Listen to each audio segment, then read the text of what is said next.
வணக்கம், welcome to இல்லத்தரசி கோலம். நம்மளோட சேனல் வந்து இல்லத்தரசின்னு இருந்தது, இப்போ இல்லத்தரசி கோலம்னு மாறிடுச்சுங்க. சர்ச் பண்ணுறக்கு வசதியாக அந்த மாதிரி மாற்றிருக்கிறேன்.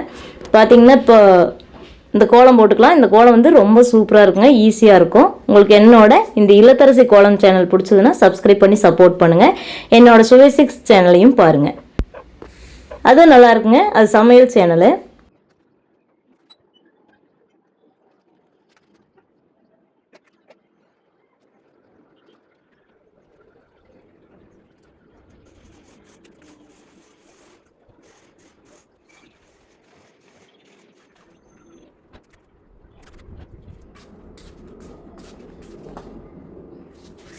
பாருங்கள் ஃப்ரெண்ட்ஸ், இந்த கோலம் எவ்வளோ அழகாக இருக்குதுன்னு. அப்படியே பார்க்குறக்கு லட்சணமாக அம்சமாக இருக்குங்க. உங்களுக்கு இந்த வீடியோ பிடிச்சதுன்னா ஒரு லைக் பண்ணுங்கள். அதே மாதிரி சேனல் பிடிச்சதுன்னா சப்ஸ்கிரைப் பண்ணி சப்போர்ட் பண்ணுங்கள். தேங்க்யூ ஃபார் வாட்சிங்.